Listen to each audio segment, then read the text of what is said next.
On Saturday 23 June 2018, 12 boys, aged 11-16, finished football practice under the watchful eye of their 25-year-old coach, Ekkapol Chantawong.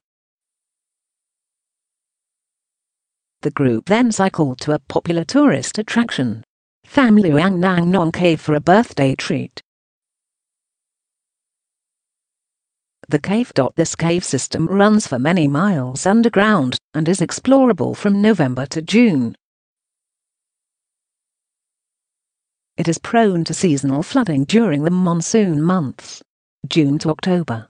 Apparently there are warning signs discouraging visits during the rainy season.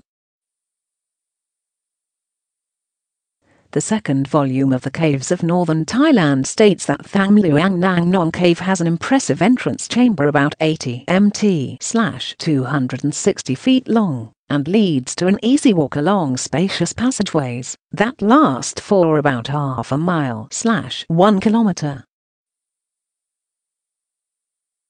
At the end of the marked path, the passage enters a series of chambers, boulder collapses and boulder chokes, where route finding can be difficult.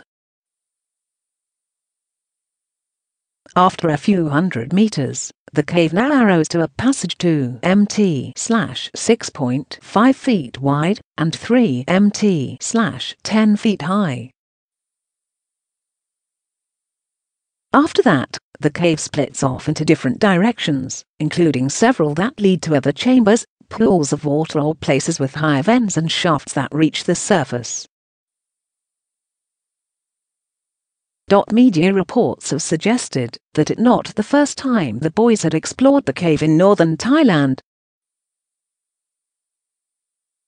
Apparently they would regularly visit the cave, located in the district of Mae Sai, for recreation and training. Unconfirmed reports indicate the group took torches and some food, but they were not properly equipped for a long stay. The alarm is raised. The alarm was raised when a mother reported that her son had not returned from football practice on Saturday, prompting the search. Rescue workers found cycles and sports equipment outside the cave later that evening. Heavy rain meant the boys and their coach were now stuck in the cave because of flooding. The Guardian newspaper reported on Monday 25 June that rising waters were frustrating the efforts of the rescuers, including Navy SEAL divers, to move farther into the cave complex. That evening officials made the call to temporarily pull out. Shoes and bags had been found in a second chamber, and it was thought that the group had gone deeper into the cave. The substantial search and rescue effort by Thai civilian and military authorities was being thwarted by continual heavy rain, hampering access to search the cave system. The plan was to wait for water pumps to be brought in, to hopefully allow rescue personnel access to another passageway. British Cave Rescue Council. On Tuesday 26 June, the BCRC, British Cave Rescue Council, received a phone call from the Thai authorities asking for specialist help. This request was not unexpected, because there is a small team of British extreme explorers who assist in these intense rescues: Eric Stanton, John Valanthan and Jason Mallinson. Rick is the quiet man who quietly and continuously, with incredible determination, starts at A and gets to Z, and achieves things. Nothing stands in his way. He is one of those individuals who is going to get there. Martin Farr, cave explorer and author. Rick Stanton and John Valanthan, along with fellow cave diver Rob Harper, already had an inkling they might be needed. Now that official request had been made, they duly packed and headed for London Heathrow, where they caught the 21. 30 GMT flight for Thailand. The team augmented their equipment with gear borrowed from the Derbyshire Cave Rescue organisation. Volunteers in the DCRO had prepared, tested, and packed 4 hayphones. This is a specialist cave radio system that can transmit hundreds of meters through solid rock, and which will allow radio communication between the surface and cave. A number of British police armed response and road policing sections kindly relayed the equipment across the country and delivered it to the departing cave divers.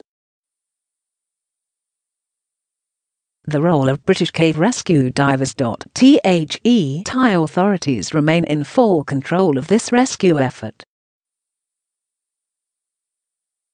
Cave diving rescues requires specialist skills and equipment. This includes the ability to conduct cave dives in low visibility conditions and in small passages. The UK team have therefore been supporting and working alongside the Thai rescuers. British cavers have a long history of overseas cave exploration and surveying, and this is certainly the case for Thailand. Brits have helped catalogue, survey and describe a considerable number of Thai caves over several years. Many British cavers, including specialist cave divers, who are active on such expeditions, also serve as volunteers in cave rescue teams across Britain and Ireland. They bring with them valuable knowledge of the layout of overseas cave systems. Stanton and Volanthan are experts in low-visibility cave dives within small passages. British Cave Rescue Council. International Rescues and Expeditions. Rick Stanton, MBE, and John Volanthan are a natural choice for this rescue. Both men have dived together for at least 14 years and conducted several expeditions, rescues and body recoveries together. Both are competent, highly accomplished cave divers who have set achievements within a number of major cave systems around Europe. We've got a job to do. John Volanthan. The third team member, Rob Harper, has done a lot of caving in Thailand. In fact, he had only just returned from a caving trip in the country, so his local knowledge will be invaluable to Rick and John. Ekkapol Rescue, March 2004. In March 2004, the Combined Services Caving Association conducted a sporting adventure trip to explore Ekkapol in Mexico. The cavers had expected the trip to take 36 hours. However, unforecast rain had flooded a low-lying section of the cave, and they were now trapped in quaver opposite.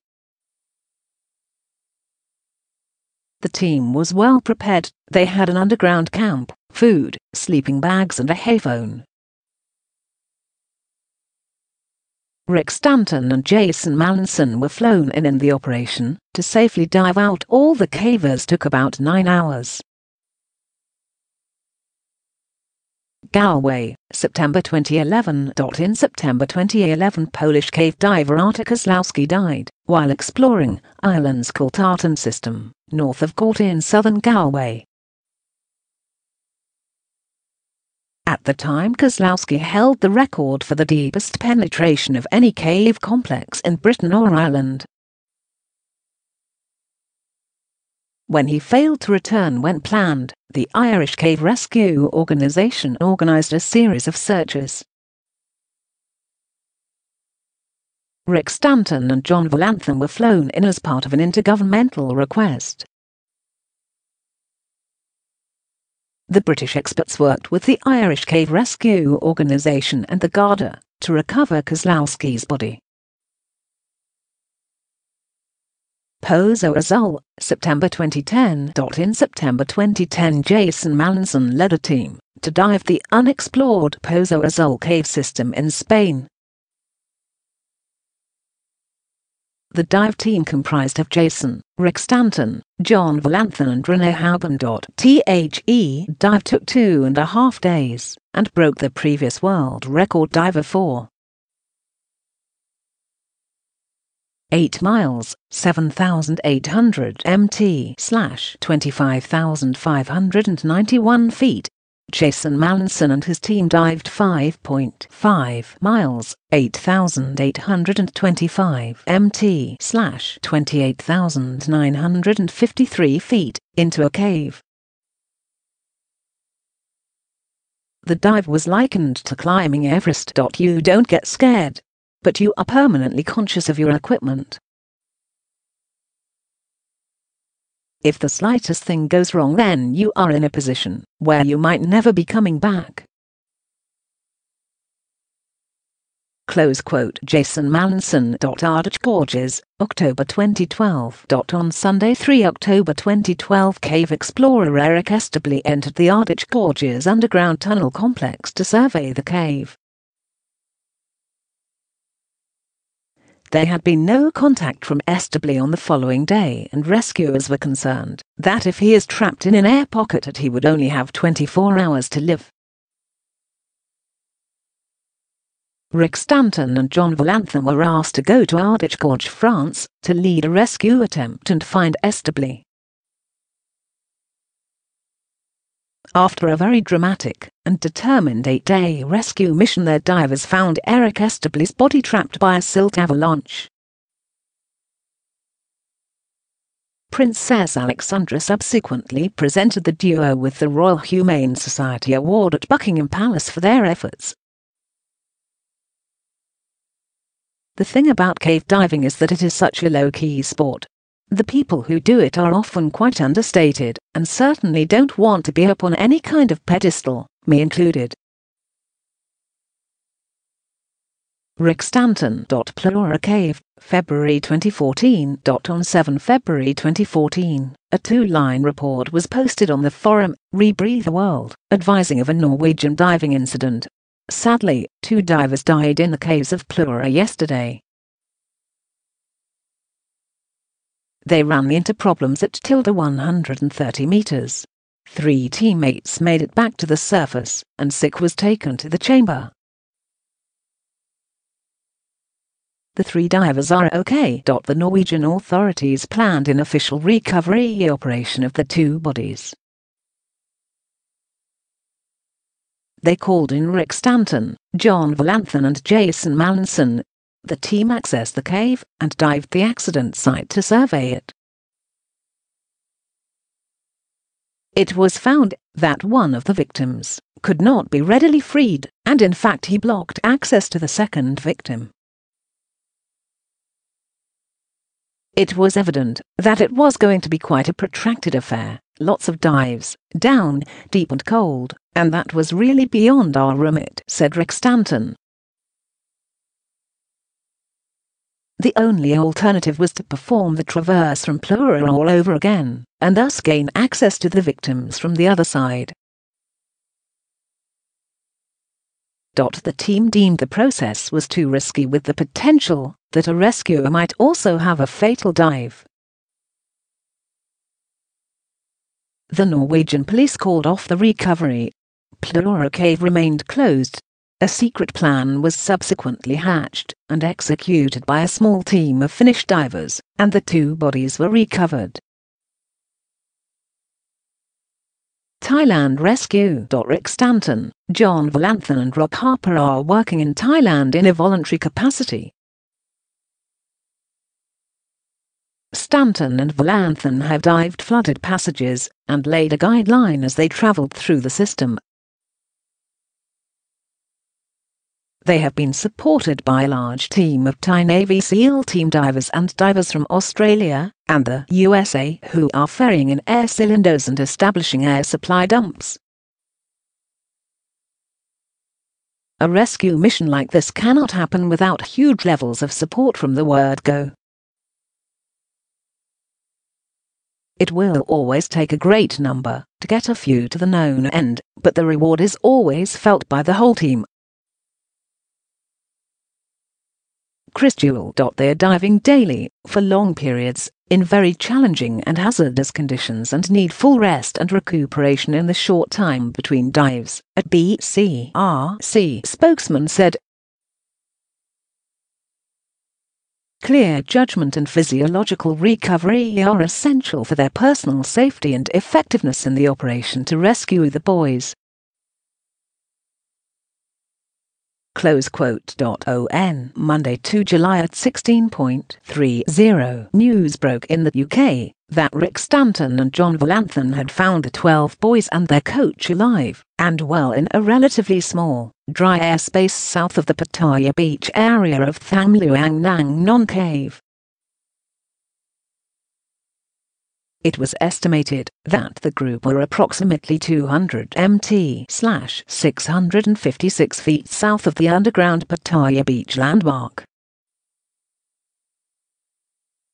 It is therefore thought that the group are around 1.2 miles/2 kilometers into the cave and somewhere between 800 mt (1 kilometer/2,624 feet 3,280 feet) below the surface. The moment the group are found. This is the transcript of the conversation between Rick Stanton, John Valanthan and the trapped children.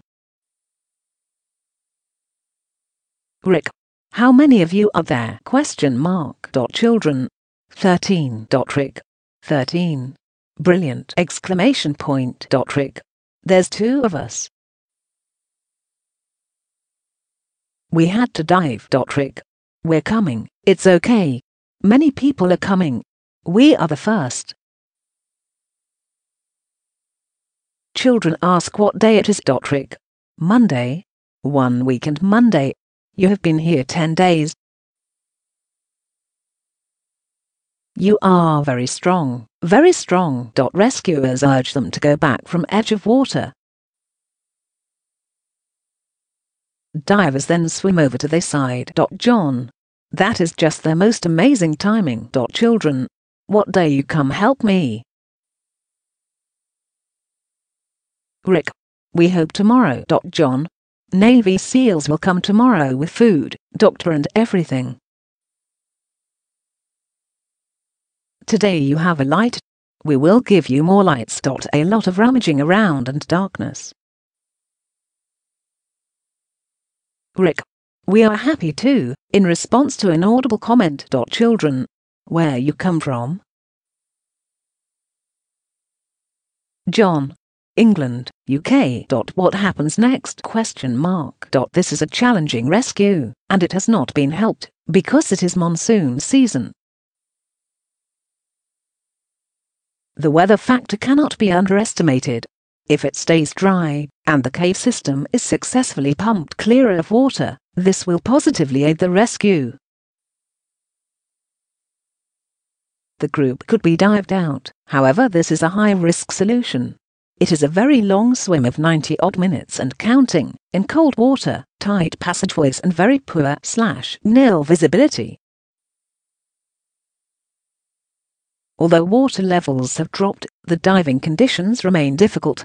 Any attempt to dive the boys and their coach out will not be taken lightly, because there are significant technical challenges and risks to consider, stated a British Cave Rescue Council spokesman. Rick Stanton and John Valanthan described this open circuit scuba dive as gnarly. Between them they have over 60 years of hardcore, extreme cave diving experience under their belt. In this instance, gnarly is being used in a very understated British way, and can be translated into everyday language as pretty dire, awful, difficult, unpleasant, grim and awkward. How can you help? The Guardian has published an accurate editorial on volunteering. The article states that in the UK, thousands of people volunteer. They are not paid, on search and rescue teams, and do so largely unsung. There are around 1,000 volunteer cave rescuers in the UK, and 4,700 volunteer lifeboat crew members. In 2015, more than 1,720 people helped in mountain rescue operations. Lowland and Coast Guard cliff rescue teams are even less well known. But together their impact is powerful. The Royal National Lifeboat Institution says its volunteers have saved more than 139,000 lives since its foundation in 1824. Charitable rescue organisations such as the British Cave Rescue Council are generally not that well funded.